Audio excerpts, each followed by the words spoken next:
take out your napkin, unfold it, and remove the inner layer. This is what you'll be using, especially if you have a decorated napkin that has the design on the outer layer. Flatten it out and make sure that it'll fit on top of your paper. Overhang is okay, we'll take care of that later.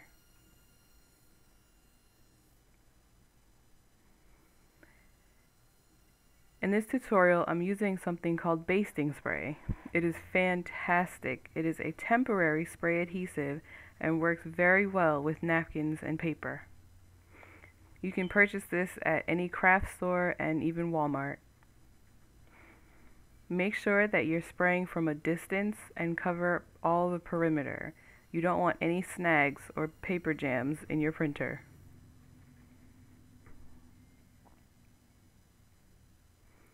Now place the napkin on the sheet of paper and try to get it as flat as possible. If you have a brayer on hand, this is when it would come in handy.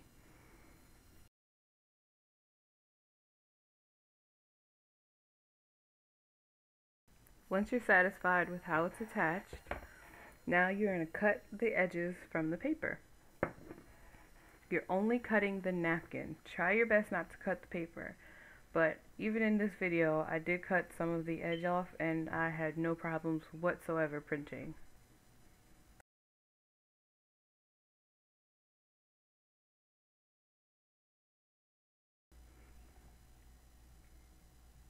Once you've completed cutting, now it's time to print. Once you print your picture, cut out the images that you've chosen. The most awesome part about printing on napkins is that you do not have to be precise with your cuts. These napkins will disappear once you put the epoxy on. So you can cut kind of close if you have a small surface and you really just want to hone in on the detail, but you really do not have to. Since we use basting spray, it's easiest to get it off by using an iron over the napkin or hitting it with the heat press. Here I was peeling it off slowly, but I ended up going over to my heat press and it was warm from a previous use, and I just put it on the top flatten for like 3 seconds and then it peeled right off.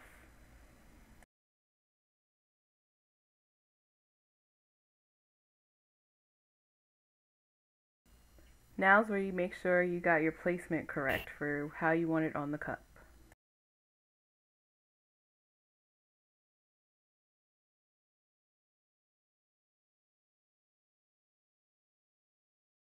Be sure to work out any wrinkles if there are any present.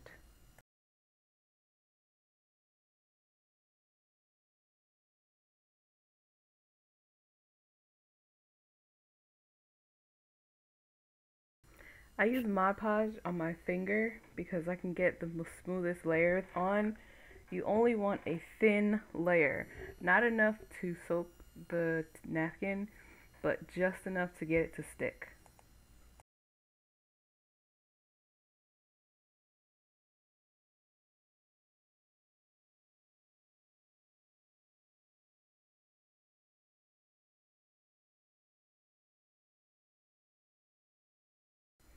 If you have a brayer, this is another great place to get a use out of it.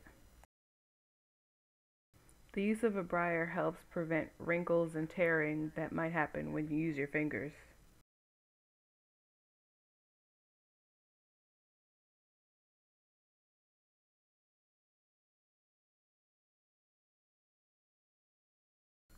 Now applying Mod Podge to the other half.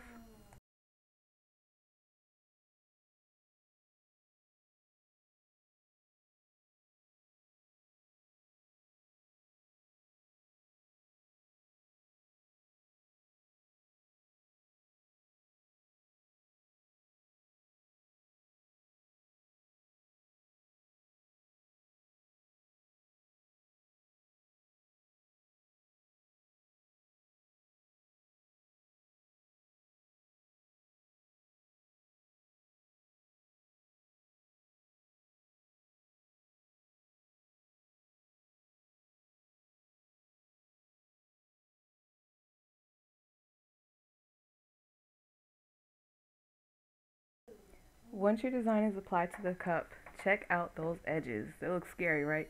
Don't worry, they completely disappear when you apply epoxy.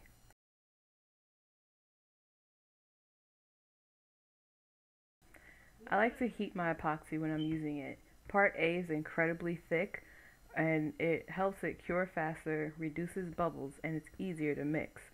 I'll list the candle warmer that I'm using in the description with the link.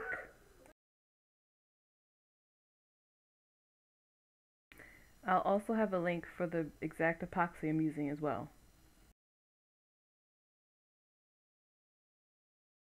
Because this is a small design, I'm only using 2.5 milliliters of part A and 2.5 milliliters of part B.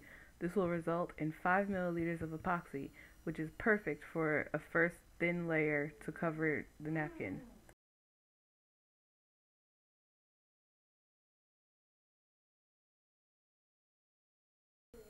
You can see here how beneficial warming this stuff is. Part A is so thick that it makes it difficult to work with if you're new to this.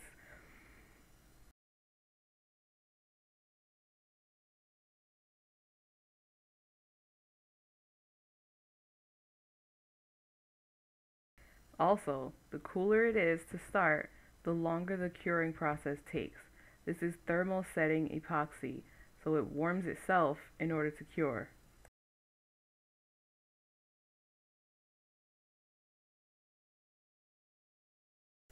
Make sure you thoroughly mix your epoxy. You don't want any streaks at all or cloudiness. Since I'm warming my epoxy ahead of time, there are much less bubbles and it's very easy to mix.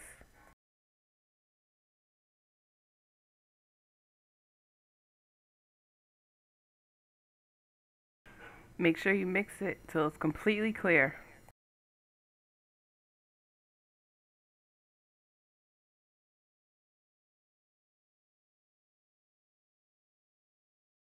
And protect the surface that you'll be working on. If you have a turner, you probably got that part down already.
Once the epoxy is applied, I like to use a heat gun. This helps get rid of any bubbles that are on the surface. It also will help liquefy the epoxy that has already started to cure since I did heat it beforehand. It liquefies it just enough for me to move it around. You don't want to use too much heat too close because then you'll be at risk of releasing dangerous fumes. You'll know this is happening when you start seeing smoke coming from your epoxy, and there'll also be a foul smell.